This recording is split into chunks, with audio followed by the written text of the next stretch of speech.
बाटो बिराएकाहरूलाई आम माफी दिने एमाले अध्यक्ष ओलीको घोषणा, फ्लोर क्रस सर्वोच्चको फैसला अनुकूल रहेको माधव नेपालको स्पष्टीकरण, कंग्रेसमा क्रियाशील सदस्यताबारे सरको विवाद, सानेपामा देउबा पक्षको काउन्टर धर्ना, बालुवाटारमा पार्टीको बैठक नराखिने, नेपालमा कोरोनाको तेस्रो लहर आउन सक्ने भन्दै सचेत रहन स्वास्थ्य मन्त्रालयको आग्रह, बिहिबार थप 2700मा संक्रमण पुष्टि, चीनबाट 10 लाख डोज खोप आइपुग्यो, भारतमा 45,000 भन्दा बढ़ीमा कालो ढुसीको संक्रमण, कोरोना उत्पत्ति सम्बन्धी डब्ल्युएचओको अध्ययन योजना चीनद्वारा अस्वीकार र ओलम्पिकको पुरूष फुटबलमा फ्रान्समाथि मेक्सिकोको फराकिलो जित, स्पेन र इजिप्ट बराबरीमा अन्तर्राष्ट्रिय क्रिकेट परिषदद्वारा श्रीलंकालाई जरिवाना।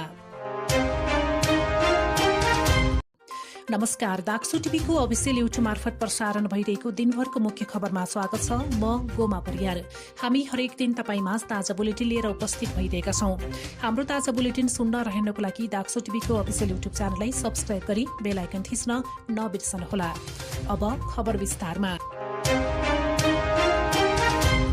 नेकपा एमालेका अध्यक्ष तथा संसदीय दलका नेता केपी शर्मा ओलीले एकजुट भएर अगाडि बढ्न आह्वान गर्नुभएको छ। 43औं पुष्पलाल स्मृति दिवसको अवसरमा बिहिबार आयोजित कार्यक्रमलाई सम्बोधन गर्दै उहाँले यस्तो बताउनु भएको हो। उहाँले माधव नेपाल समूहलाई लक्षित गर्दै सबैलाई आम माफी दिएको समेत घोषणा गर्नुभएको छ। ओलीले पार्टीभित्रको कलहले गर्दा कम्युनिष्ट आन्दोलनमा धक्का लागेको पनि बताउनु भएको छ। हामी साम्रै पार्टीभित्रको कलहले गर्दा कम्युनिष्ट आन्दोलनमा धक्का लागेको छ, आफ्नै पार्टीभित्रको सरकार ढलेको छ। उहाँले भन्नुभयो, हामी परमादेशबाट जानु परेको छ, जनादेशबाट होइन। केन्द्रीय कमिटिको जारी बैठकको तेस्रो दिन बुधबार पनि अध्यक्ष ओलीले 10 बुँदै सहमतिलाई कार्यान्वयन गर्दै आन्तरिक एकताका लागि अन्तिम समयसम्म प्रयास गर्न आफू तत्पर रहेको स्पष्ट पार्नु भएको थियो। यसैगरी नेकपा एमाले केन्द्रीय कमिटिले पार्टी एकताका लागि भइरहेको प्रयासलाई निरन्तरता दिने निर्णय गरेको छ। बिहिबार सकिएको बैठकले सबैलाई समेट्न अधिकतम प्रयत्न गर्ने निर्णय गरेको प्रवक्ता प्रदीप नेवालीले जानकारी दिनुभएको छ। एमालेका वरिष्ठ नेता माधव कुमार नेपालले सर्वोच्च अदालतको फैसला र लोकतान्त्रिक मूल्य मान्यता अनुसार नै प्रधानमन्त्री शेरबहादुर देउवालाई विश्वासको मत दिएको स्पष्टीकरण दिनुभएको छ। पार्टी अध्यक्ष केपी शर्मा ओलीले सोधेको स्पष्टीकरणमा जवाफ दिँदै नेता नेपालले फागुन 23 को सर्वोच्चको फैसलापछि नयाँ परिस्थितिमा पुनः पार्टी एकता प्रक्रिया अघि बढ़ाउनुको साटो एउटा विचार समूहलाई मात्र लिएर हेर्दा समस्या आएको बताउनु भएको छ। पार्टी अध्यक्ष ओलीले नै विधानको गम्भीर उल्लंघन गरेकाले आफू विपक्षमा उभिएको भन्दै नेता नेपालले भन्नुभएको छ। अध्यक्षले गरेका गैर संवैधानिक विधान विपरीत सम्मानित सर्वोच्च अदालतको आदेशको बर्खिलाफ र अलोकतान्त्रिक कार्यको प्रतिवाद स्वरूप गरिएको एक लोकतान्त्रिक अभ्यासलाई वैचारिक र राजनीतिक अन्तर्विरोधका रूपमा बुझ्दै सोही अनुसार वार्ता, छलफल र सहमतिमा पार्टीलाई एकताबद्ध बनाउन आवश्यक छ। नेकपा एमालेका माधव नेपाल पक्षका 22 सांसदले पार्टीले सोधेको स्पष्टीकरणको जवाफ दिएका छन्। क्रियाशील सदस्यताबारे कंग्रेसमा अहिले सरको विवाद रहेको छ। नेपाली कंग्रेसको सानेपा स्थित केन्द्रीय कार्यालयमा भीड़भाड़ रहेको छ। विवाद समाधान गर्न केन्द्रीय सदस्य रमेश लेखक नेतृत्वको केन्द्रीय क्रियाशील छानबिन समिति बनाए पनि त्यो समितिले विवाद नहेरेको बताइएको छ। समस्या जहाँको त्यही राखेर फाइल केन्द्रीय समितिमै फिर्ता भएको छ। 12 र 70 जिल्लामा नयाँ क्रियाशील सदस्यता वितरण बारेको फाइल नखोलिएको समेत बताइएको छ। यता कंग्रेसले पदाधिकारी तथा पूर्व पदाधिकारी बैठक बोलाएको छ। प्रधानमन्त्री तथा पार्टी सभापति शेरबहादुर देउवाले शुक्रबार बिहान 9 बजे बुढानीलकण्ठमा बैठक बोलाउनु भएको छ। देउवाका स्वकीय सचिव भानु देउवाले 14औं महाधिवेशनको सन्दर्भमा छलफल गर्न बैठक बोलाइएको बताउनु भएको छ। यसअघि साउन 1 र 2 गते प्रधानमन्त्रीको सरकारी निवास बालुवाटारमा कंग्रेस पदाधिकारी तथा पूर्व पदाधिकारीको बैठक बसेको थियो। बालुवाटारमा पार्टी बैठक राखेर निवर्तमान प्रधानमन्त्री केपी शर्मा ओलीको गलत अभ्यासलाई निरन्तरता दिएको भन्दै प्रधानमन्त्री देउवाको आलोचना भएको थियो। सामाजिक सञ्जालमा चर्को आलोचना भएपछि कंग्रेस नेताहरूले नै बैठक नराख्न प्रधानमन्त्री देउवालाई सुझाव दिएका थिए। सामाजिक सञ्जालको विरोध र नेताहरूको सुझावपछि देउवाले बालुवाटारमा पार्टी बैठक नराख्ने निर्णय गरेको बताइएको छ। अबदेखि बालुवाटारमा बैठक नराख्ने निर्णय भएको कंग्रेस महामन्त्री पूर्णबहादुर खड्काले बताउनु भएको छ। स्वास्थ्य तथा जनसंख्या मन्त्रालयले कोरोना संक्रमणको तेस्रो लहर आउन सक्ने भएकाले सचेत रहन आग्रह गरेको छ। मन्त्रालयका सहप्रवक्ता डाक्टर समीर कुमार अधिकारीले बिहिबार विज्ञप्ति जारी गर्दै निषेधाज्ञा खुकुलो भइसँगै संक्रमण दर बढ्दो देखिएकाले तेस्रो लहर आउन सक्ने बताउनु भएको हो। तेस्रो लहर आउन सक्ने भएकाले सबै स्वास्थ्य संघ संस्थालाई अक्सिजन, शैय्या लगायत पूर्वाधार तयारी अवस्थामा राख्न पनि अनुरोध गरिएको छ। यसैबीच बिहिबार थप 2714 जनामा संक्रमण पुष्टि भएको छ। स्वास्थ्य तथा जनसंख्या मन्त्रालयका अनुसार बिहिबार संक्रमणका कारण थप 24 जनाको मृत्यु भएको छ भने 1288 जना संक्रमणबाट निको भएका छन्। बिहिबार थपिएका मध्ये नेपालमा कोरोना संक्रमितको कुल संख्या 6,74,726 पुगेको छ। तीमध्ये 9,961 जनाको मृत्यु भइसकेको छ। 6,37,690 जना संक्रमणबाट निको भइसकेका छन्।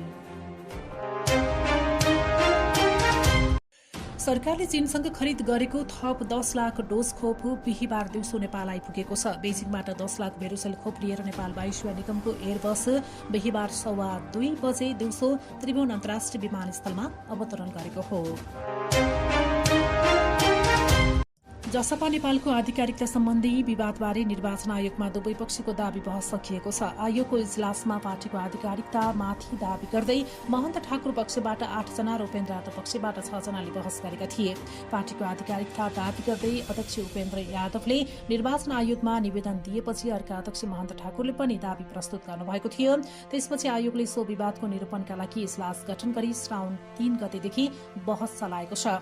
पहिलो चरणको बहस सकिएपछि आयोगले दुवै पक्षलाई आफ्नो सकल प्रमाण पेश गर्न आदेश दिएको थियो। तिनै प्रमाणमा टेकेर दुवै पक्षले बिहिबार बहस गरेका हुन्।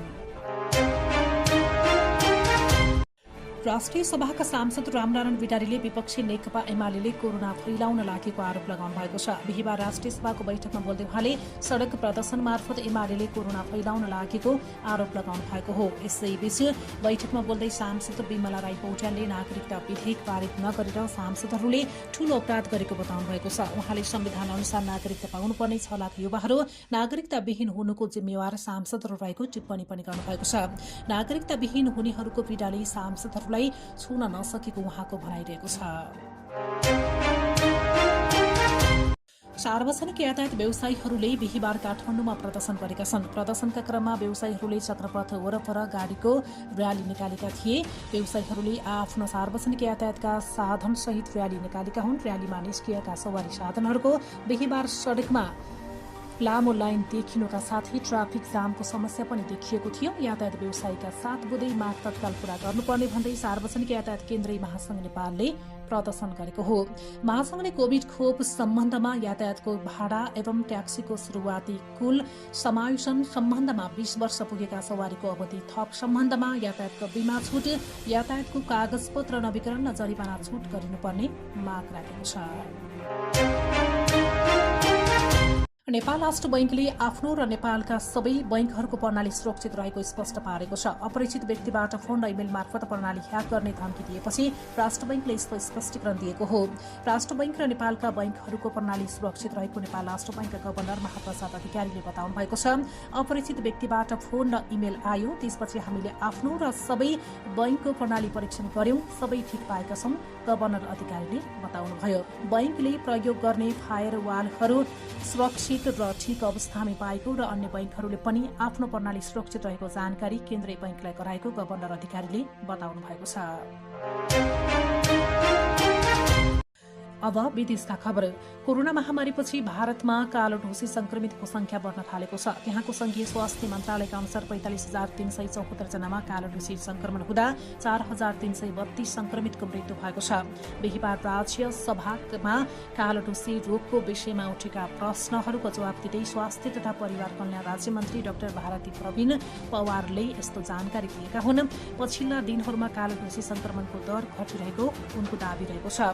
यसैबीच कोरोनाको उत्पत्तिको वास्तविकता थाहा पाउनका लागि भइरहेको अध्ययनको दोस्रो चरणको अनुसन्धानको लागि विश्व स्वास्थ्य संगठन WHO ले बनाएको योजना चीनले अस्वीकार गरेको छ। चीनिया प्रयोगशालाबाट कोरोना भाइरस चुहावट भएर मानिसमा फैलिएको हुन सक्ने हाइपोथेसिस सहितको WHO को अनुसन्धान योजना चीनले अस्वीकार गरेको उच्च स्वास्थ्य अधिकारीलाई उद्धृत गर्दै समाचार संस्था रोइटर्सले जनाएको छ। WHO ले दोस्रो चरणको अध्ययनका लागि प्रस्ताव गरेको थियो। WHO ले प्रयोगशालाबाट चुहावट भएको हुन सक्ने सम्भावनालाई पनि खुला राखेर अध्ययनको योजना बनाए पनि चीनले नमानेको खबरमा उल्लेख छ। अब खेल खबर। टोकियो ओलम्पिक अन्तर्गत पुरुष फुटबलमा मेक्सिको अन्डर 23 टिमले फ्रान्सको अन्डर 23 टिमलाई पराजित गरेको छ। बुधबार भएको खेलमा मेक्सिकोले फ्रान्सलाई 4-1 गोल अन्तरले पराजित गरेको हो। यस्तै समूह बीको न्युजिल्यान्डले दक्षिण कोरियालाई 1-0ले पराजित गरेको छ। समूह सीको स्पेन र इजिप्टले गोलरहित बराबरी खेलेका छन् र अन्तर्राष्ट्रिय क्रिकेट परिषद आइसिसीले श्रीलङ्कालाई जरिवाना गरेको छ। आइसिसीले श्रीलङ्कालाई म्याच फीको 20% जरिवाना गरेको हो। हवस् त आजलाई खबर सकियो। भोलि फेरि मुख्य खबरका साथमा उपस्थित हुनेछौँ। बिदा दिनुहोस्। नमस्कार।